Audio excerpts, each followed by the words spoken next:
Hi guys, Greg at Best Choice Trailers. Today we're going to take a walk around the Lamar UC utility commercial, 77 inches by 12 foot. This has the upgraded 5,200 pound axle. This is a relatively newer model for us. We've had a handful come in, but this is actually the first one that's been here more than a day or two that I was actually able to get a video of for you. So pretty neat model. This we feel like is going to hit a ideal spec for a few different things, but probably the most common is going to be UTVs. You get a bigger, heavier UTV, this would be an ideal setup. A lot of times on a 3,500 pound axle, you're going to be maxed out because most every trailer with a single axle 3,500 pound is going to not have brakes, which means it's going to be rated to 2990. Less the empty weight of roughly 1,200, you're really pushing it with your bigger UTVs. So we see that being a fairly decent sized market for this, but there's also plenty of other things as well. Smaller to, I'll say smaller mid-sized compact tractors would also be ideal for something like this. So let's take a walk around it. Pretty much everything you see here is going to be standard equipment. We do a fair amount of these with the electric brakes. This is actually one of the rare ones that is an actual idler axle, so no brakes on this. So this one is actually derated to 2990. Again, just gives you the peace of mind of knowing if you're running near capacity, you've got plenty of axle and tire to do so. So let's start out up front. We'll show you all the features on this. So this unit's going to have a cast coupler. Most folks are more familiar with stamp. Cast is more on your livestock trailers, more your heavier duty stuff. Great couplers. The only thing I'll say on cast style couplers, a little bit of a break in, throw some WD-40 in your moving points, and once they get broken in first 10 or 15 times, they're an awesome coupler to have. There is a safety, kind of hard to do with one hand, but there's a safety pin right there, just like your normal style couplers. This unit actually is also sold, just hasn't gone out the door yet. Blue cold weather wiring harness, standard equipment. As I mentioned, this is actually a idler axle, so this has a 4-pin plug. Normally it's going to be a 7-pin. 7-pin would be for your electric brakes. Swivel jack, typically you'd have a 2,000 pound A-frame jack. This actually has a 3,000 pound setback swivel jack. They're nice, they stay out of the way of your truck tailgate. You don't got to worry about damaging your tailgate on the jack. 3-year structural warranty, made in the USA. It's got your NATM stickers. It's also got your bullet LED light. One of the first things you'll notice, this is a 4-inch channel tongue. Typically in the industry, you're going to see a 3-inch channel.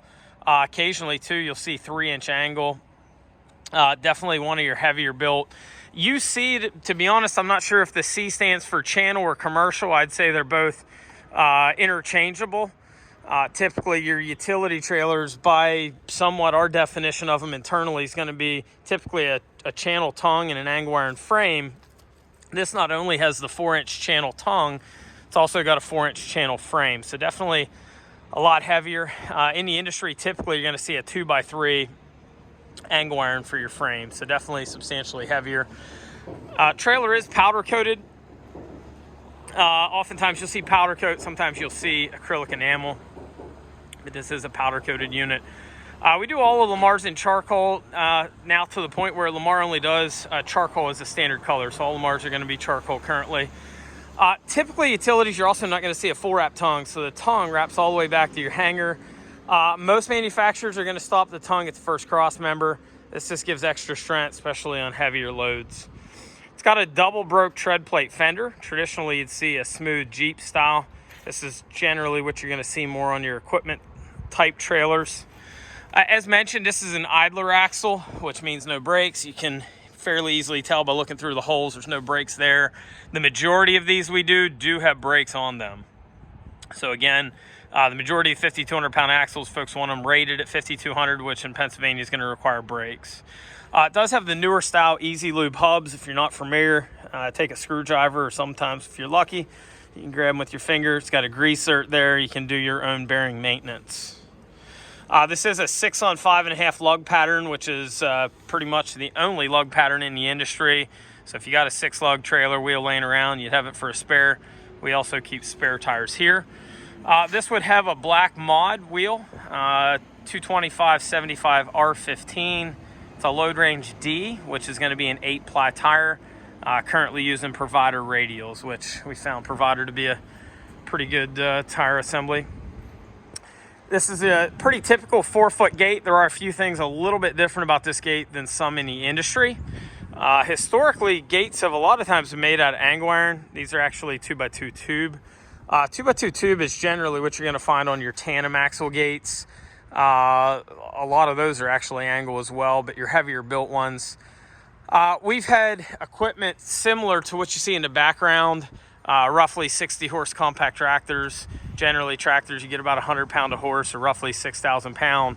I've had them up similar gates like this. We don't do it every day for a high duty cycle, but the tube will definitely withstand a lot more abuse than the traditional angle iron gates. Handles are in the inside of the gate. This gives you some additional capability for lifting it out, because this does lay down inside. I'll show you in a minute. Kind of convenient because you've got handles on both sides instead of just one. This is spring assisted, which is nice. It's got a tubular bumper. A lot of times you'll see a formed rear bumper, which means generally your stop turn tails will be outside. This is all recessed into the bumper. Got your marker lights. Now, one of the things that's pretty neat on this actually will lay down inside the bed, which is what this would be for. It allows it to raise up. So to get it to lay down inside the bed, you've got to have a mechanism that's going to allow it to lift up so that it can lay down inside. This is just a safety, allowing it, one way in or out. I went ahead and pulled the other side to make this easy, because I am doing this with one hand. So basically this guy just lifts up, very simple, very solid. I've seen a lot of different designs from manufacturers over the years. Comes down nice and easy, because again, it is spring assisted to the point where I've actually got to push it down a little bit.